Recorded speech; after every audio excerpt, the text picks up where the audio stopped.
ኢሀድግ ብዋሄድ ይሻላል ወይስ ድሞክራታይዝ ብደረግ ይሻላል? በጀዋር መሀመድ። ባለፈው ሳምንት በሾፍቱ ላይ መደመርን በማስመልከት በተደረገው ስብሰባ ላይ ተሳትፌ ነበር። በስብሰባው ላይ በቀረበው ጽሁፎች በመደመር አካሄድ ላይ ሐሳብንና ምክሬን እዛው ስብሰባ ላይ አካፍዬ ነበር። የቀረው ሐሳብና ምክሬን ለሚመለከተው ሁሉ በጽሁፍ ልካለሁ። ለሀገራችንና ህዝባችን ይበጃል ብዬ ያሰብኩትን ከማካፈል ወደ ኋላ አለ። በመጨረሻው ስብሰባ ላይ ጠቅላይ ሚኒስትሩ አብይ አህመድ ቀርቦ የመዝጊያ ንግግር አድርጎ ነበር። በንግግራቸው ላይ ውስጥ ለውስጥ ሲወራ የነበረው ግልጽ ሆኖልናል። ኢሀድግ እንደሚፈርስና አንድ ዩኒተሪ የሆነ ፓርቲ እንደሚመሰረት በግልጽ ነገሩን። ይህ አካሄድ ኦዲፒ ኦሮምኛ ኢትዮጵያ ከመጥቀሙ ይልቅ ጉዳቱ ያመዝናል የሚል ሐሳብ አለኝ። ይህም እንደሚከተለው ይቀርባል። አንደኛ፣ መሰረታዊ ችግር በኢሀድግና ኢፒፒ ማለትም አዲስ ሊመሰረት የታሰበው ፓርቲ መካከል ሁለት ትላልቅ ችግሮች አሉ።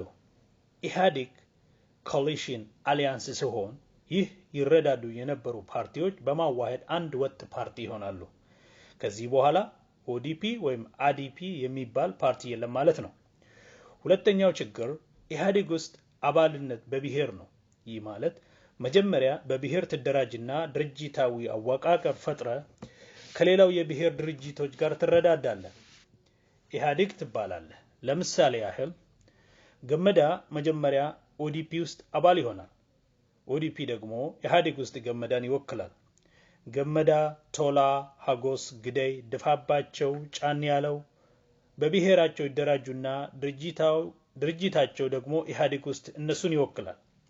ጥቅማቸውን እንደ ኦሮሞ፣ እንደ ትግራይ፣ እንደ አማራ ኢሀድግ ውስጥ ይታገልላቸዋል። በአዲሱ ውህደት ግን ገመዳ፣ ግደይና ጫን ያለው በብሔር መደራጀት ሳያስፈልጋቸው በጎን የኢፒፒ አባል ይሆናሉ። ኢፒፒ ውስጥ ደግሞ የግል መብትን ማስከበር እንጂ የብሔር ውክልና የላቸውም። ለብሔሩ የመታገል መብትም የላቸውም። በግሩፕም ሆኖ ስለ ብሔራቸው ኢፒፒ ውስጥ ታግሎ ማታገል አይችሉም። ይህ ከኢሀድግ ወደ ኢፒፒ ሽግግር ላለፉት 50 ዓመታት ይደረግ የነበረውን የፖለቲካ ትግል አንደኛውን ጎራ ይይዛል። በትክክልም የአማራ የፖለቲከኞች ሲከተሉት በኖሩት ጎራ ይሰለፋል። መጀመሪያውንም ጨቋኙን ስርዓት እንዴት አስወግደን ዲሞክራሲን እዚህ ሀገር እናሰፍን የሚለው ነበር። አንደኛው ጭቆናው በጋራ ነው። በጋራ ብንደራጅና ብንሰራ ዲሞክራሲን እናመጣለን።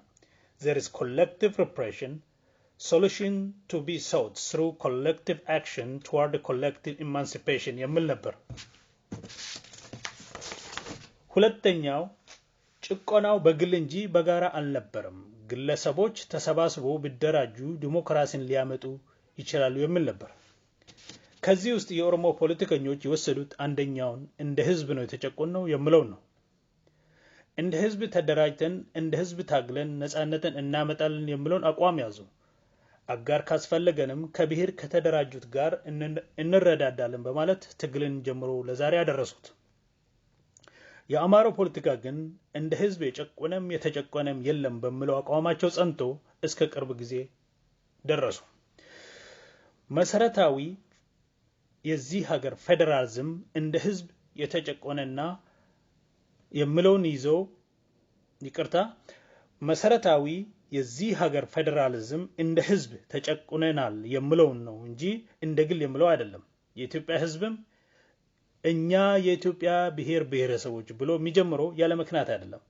ብሔር ብሔረሰቦች የመብት ጥያቄ ያነሱት መብታቸውን ራሳቸውን በራሳቸው ማስተዳደርን ተነጥቆ ኢትዮጵያ ስር እንዲተዳደሩ የተደረጉት በወዶ ገብ ሳይሆን በጠመንጃ ኃይል ስለሆነ ነው። ሴንትራላይዝድ አድሚኒስትሬሽን አፍርሶ በአካባቢው መተዳደርና በጋራ ሀገርን ማስተዳደር የፌደራሊዝም ጽንሰ ሐሳብ ነው። ታዲያ ኢፒፒ ሲፈጠር መሰረታዊውን የፌደራሊዝምን የሳተ ነው። በኢሀድግና በኢፒፒ መሃል ላለው ልዩነት የሚሰጠው መልስ ልክ አይደለም። መንግስትና ፓርቲ አንድ አይደለም። አንድ ፓርቲ ቢሆንም በፌደራሊዝም ጽንሰ ሐሳብ ራስን በራስ ማስተዳደር ይቀጥልበታል የሚለው ልክ አይደለም። እንኳንም አሁን በሽግግር ያለች ሀገር ይቅርና ዲሞክራሲ ያደገበት ሀገር እንኳን መንግስትና ፓርቲ መለየት ይከብዳል። በሀገራችን ደግሞ ፓርቲና መንግስት መደጋገፉን ለሚመጣው 10 ዓመት ይቀጥልበታል። አንድ ፓርቲ ክልሉን በነጻነት መምራትን ይፈልጋል። አንድ ፓርቲ ነጻነት ከሌለው ኢፌክቲቭ በሆነ መልኩ ክልሉን መምራት ይከብደዋል። በዚህ ሀገር ውስጥ ኦሮሞ ፌደራሊዝምን እንደ ሻምፒዮን ያያል።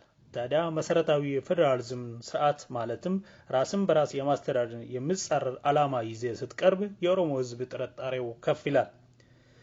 በወል ወይም በግል የሚለው ትግል በሀገራችን ብቻ ሳይሆን በዌስተርን ወርልድ ያለ ነው። የተጨቆኑ ብሔሮች ሰራተኞችና ሴቶች በጋራ ስለተጨቆን በጋራ ተደራጅተን በጋራ መብታችን እናስከብራለን የሚል ሐሳብ አላቸው። ብሔሮች የተጨቆኑትን በግላቸው አይደለም። ስለዚህ እንደ ህዝብ ተደራጅተው እንደ ህዝብ መብታቸውን እንዲመለስላቸው ይፈልጋሉ። ደግሞ ከግለሰብ ይልቅ በግሩፕ ጉልበት ስለሚኖራቸው ነው። የፖለቲካና የኢኮኖሚ የበላይነት ያለው ማህበረሰብ ደግሞ በወል ሳይሆን እንደ ግለሰብ ነው መደራጀት የሚፈልገው። ምክንያቱም ስልጣንና ገንዘብ ስላለው ከደሃውና ከጭቁኑ በላይ ጫና ማሳደር ስለሚችልና የአንድ ሀገር ፖለቲካ በግለሰቦች ብቻ የሚደራጅ ከሆነ ደሃውና ተጨቋኙ ተደራጅቶ ድርና ማግ ሆኖ የባለ ሀብቱና የባለ ስልጣኑን የበላይነት ቻሌንጅ ሊያደርጉ ስለማይችሉ ነው። ይህ ታዲያ ቲዮሪ ብቻ አይደለም፣ በተግባር የሚተረጎም ነው። በዚህ ሀገር ስልጣንና ሀብት ካለ በግል እንደረጀ የምትለውን ትመርጣለህ።